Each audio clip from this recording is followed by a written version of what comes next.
Freakish Season 2 answered some questions, but also left us with some huge cliffhangers, so let's break down the whole season right here on What Happened.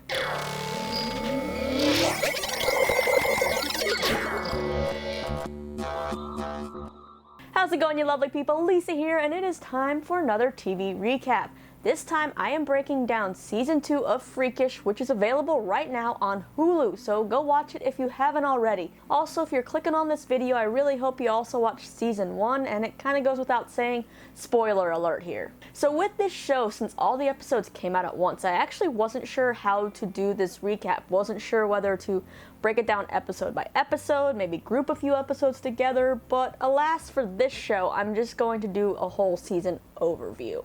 Maybe for Stranger Things or something I might do individual episodes. We'll see. So for those of you with a short attention span, here is the quick, condensed overall recap. The survivors at the high school end up meeting up with another group of survivors brought to them by Grover. While they're in the school, another group of people come to take over, but they're different.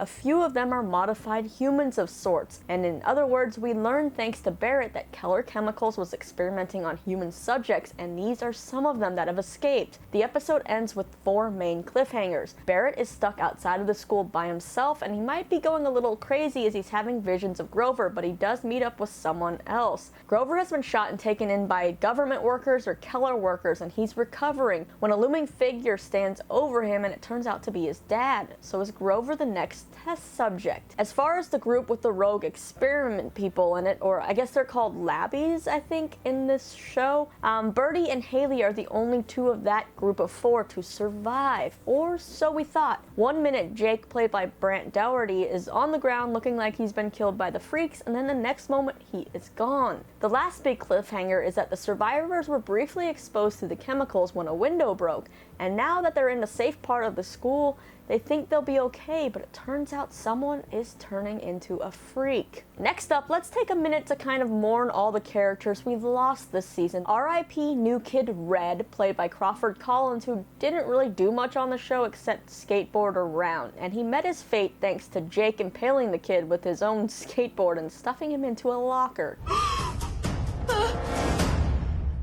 R.I.P. Earl, played by Jake Busey, who was basically just a huge a-hole, and I don't think anyone was sad when he died via freaks. R.I.P. Felicity, played by Joy Osmanski, who is one of the new survivors who died via freaks by fighting them off while Zane and the rest of the group got off the roof. R.I.P. to LaShawn, played by Melvin Gregg, who ended up dying at the hands of Barrett. But no, it's not what you think. Barrett didn't kill him to just get to Zoe. LaShawn ended up having gangrene in his leg, and the smell was attracting all the freaks, and he knew he was going to die anyway, so in order to save everyone else, including Zoe, he asked Barrett to kill him quickly. Lastly, R.I.P. Violet, played by Liza Koshy, who I hate to say had the coolest death this season when it comes to like what they probably had to do for effects.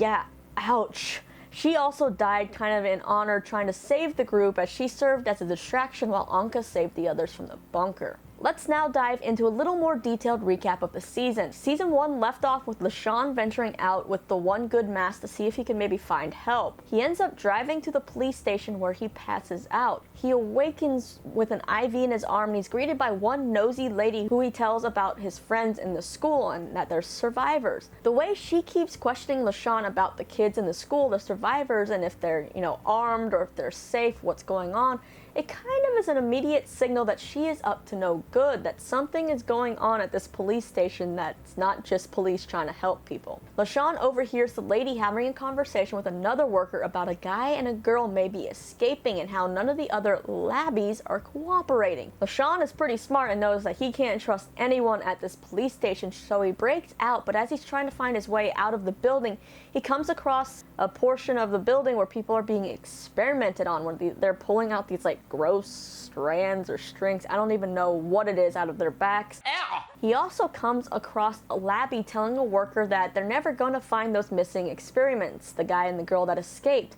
Instead, those experiments will find them, and then he ends up getting killed. LaShawn makes it back to the school to warn his friends, but that lady in her blue suits are quick to follow, and they go to the school where LaShawn gives himself up, telling her his friends left. He ends up getting his leg broken by the lady as she flees because there's freaks in the school. Now, the broken leg causes a gangrene infection, and like I said before, the smell of that infection brings a ton of freaks to the school. So as Zoe goes off to find something to try to help ease the pain, LaShawn is alone with Barrett, and he tells Barrett to kill him to save everyone else. Meanwhile, Grover takes the one good mask and heads outside of the school to try to find some antibiotics to help LaShawn. While all this is happening, we see a big guy with a thing on the back of his neck, similar to the guy LaShawn saw get killed at the police station, and he's watching the kids in their every move. This turns out to be Jake, who is the guy the blue suits are trying to find. While out, Grover ends up running into another group of survivors, 6 people led by Zane, who we learn is Violet's ex that she talked about in season 1. Grover brings them back to the school, but none of the original group want to trust them, especially since this new group, they all have guns and it seems like they could be up to something. Well, 2 of this group, Ollie and Anka, actually are up to something and have their own escape plan. The group ends up learning that these 2 are the children of, well, Keller. Their family blew up the town, basically. They've been trying to sneak off to call their rescue helicopter to come get them. As for the labbies, Jake is kind of wandering around the school surveillancing what's going on, and he ends up killing Red. He returns to his group, which consists of 3 other people, Earl, Birdie, and Haley, and tells them he found them a new home. Now, to note here, only Jake and Birdie are labbies. They're the ones that are being sought after, and they have those things on the back of their neck. Now, I know there's only 2 labbies in this group of 4, but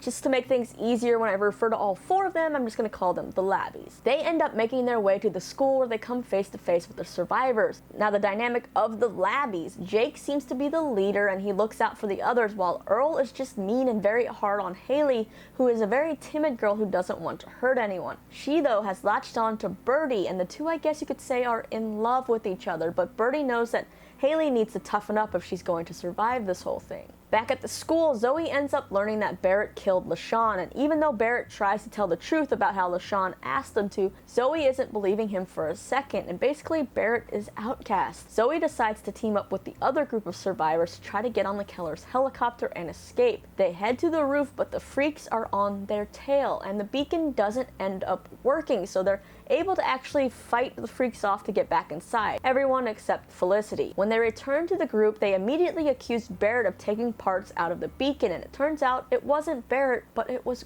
Grover. He did it because he didn't want to risk them calling more blue suits to the school. It turns out, though, that Grover would have never been hurt by these blue suits anyway. When the blue suits were at the school in the first episode, Grover got one to not shoot him by showing the guy a picture of himself that had the words retrieval target and a number printed on the back. Now, Grover claims that he didn't know what that all meant, but since his dad worked at Keller Chemical, it's safe to say he's protected from everything. Diesel saw that interaction in the first episode, and throughout the show has been trying to get the truth out of Grover. He's definitely suspicious of what he's up to. It all finally comes out, and Zane, who was a security guard at Keller Chemical, informs Grover and the group that the explosion started in Grover's dad's lab. So now everyone thinks Grover knows more than he does, and he's also outcasted by the group, so he decides to just leave, and Barrett wants to go with him. Back in the school, the survivors try to figure out what their next move is, and they try to bond, but Anka, being not the nicest person in the world, just ends up stirring up more trouble. When she gets in a fight with Ollie, he blames her for getting his girlfriend fired or lying to him or being jealous of his relationship with her. He's pissed and he ends up drugging everyone during a game of Truth or Dare, and he fixes the beacon. He ends up calling the helicopter and gets rescued by the blue suits,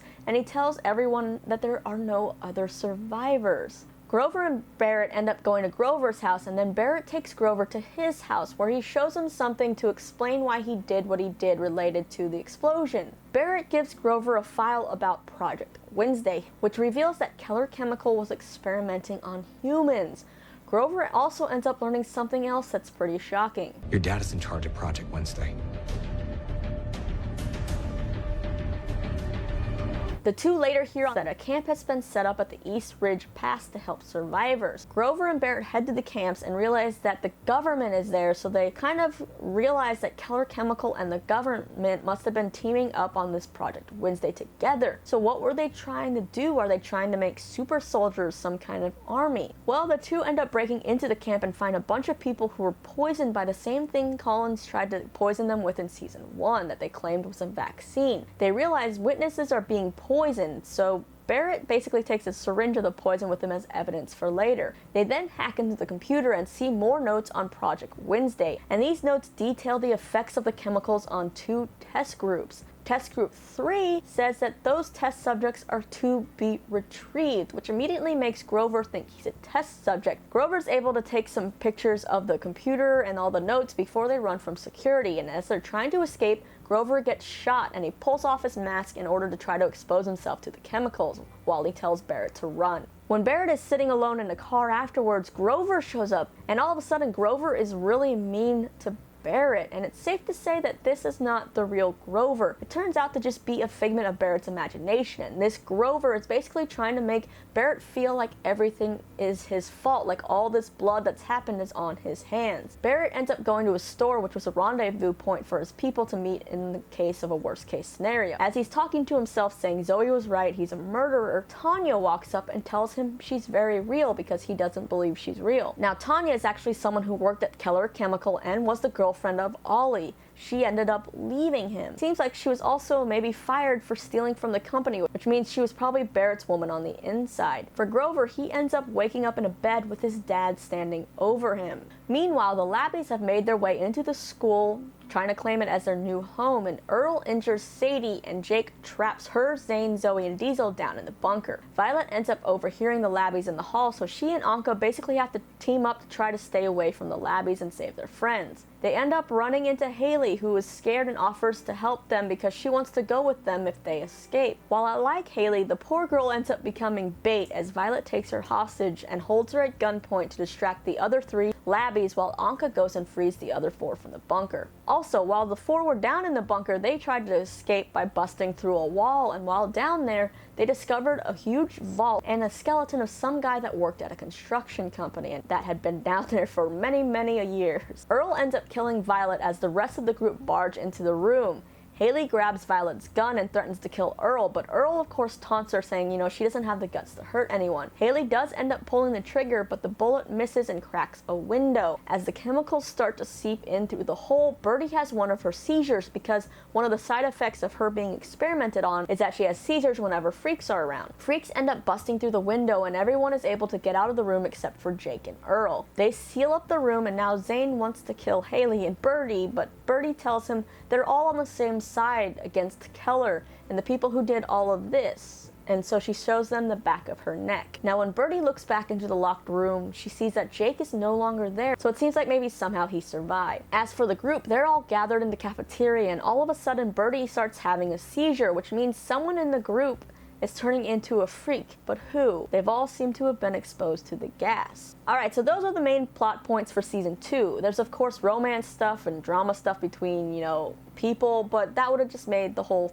video too long if I really went into depth about that. Now as far as theories go and the endings of what could happen in season 3, Grover, is he really a test subject? Well, like I said, that photo did say retrieval subject on it, and the computer said they were waiting to retrieve test group 3, so it is highly likely, but why would his dad want to experiment on his own kid? Since the government is involved, I do kind of think that maybe they're trying to build some kind of human army, superhuman army. Did you see kind of how jacked Jake was? Granted, he could have been that jacked before, but also these Labbies, they're able to walk around without the masks. It seems like the chemicals don't affect them, and he was able to withstand that freak attack. Whatever was done to them has the side effects. Jake doesn't really seem to have any, but Birdie does. She has the seizures when the freaks are around, and while that sucks for Birdie, it is definitely helpful to everyone else. Since Grover was a retrieval subject, part of me wonders if maybe his dad has been experimenting on him maybe all along. Are they retrieving them to experiment on them, or are they retrieving them to see how their experiment has already gone? I know that Grover doesn't have that thing on the back of his neck, but it doesn't mean that his dad, who seems super shady, could have been, testing him in a different way, experimenting on him in other means. Whatever's going on here, I feel like it's connected to the guy buried in the school that used to work at the construction company. He probably built that vault and maybe sealed some important stuff in there, but when someone found out, they buried him alive down there. Also, Zane totally knows more than he is letting on. Look at his face when he's asked if he's heard of the construction company before. Etheria Construction. You guys heard of it? Zane? No. Sadie also seems to give a look when she hears the name of the construction company, which maybe thinks she knows more than she's letting on as well. Zane was a guard at Keller Chemicals, and he knew the fire started in Grover's dad's lab, so he definitely must have seen weird stuff happening at the plant. Also, why would they point out the guy and the vault if it wasn't related somehow, if it wasn't important? As far as Ollie goes, he managed to get rescued, and according to the news, he's doing interviews about, being a survivor. But until I actually see the interview clip in the next season, I actually think this is all a cover-up. He was a witness, and I feel like it doesn't matter if he's a killer or not. He knows too much.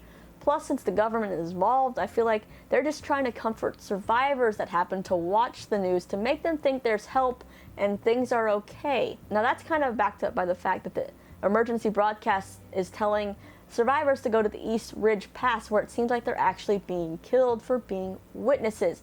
So who on earth gets to survive this whole crazy thing? As far as who in the group ends up turning into a freak, the only one at the moment I can kind of think of is Sadie. She does have a wound on her leg, and I feel like the chemicals could have seeped into that pretty fast. All of the group, though, was exposed to the gas, but it wasn't for very long. It would also be kind of heartbreaking if it ended up being Haley, since that would kind of end up being a tragic love story for her and Birdie. Or maybe none of them are turning. Maybe Jake disappeared and he's able to walk around without a mask, but after being attacked by the freaks, something changed and maybe he's turning into a freak. I also think he could be wandering around the school because there was another door in the classroom, and it could be the door to a closet, but it also could be a door to another hallway, which that door was not chained up, so he could have gotten out that way. Those are just some of my thoughts about the cliffhangers of Season 2, my theories, what I think we could see in Season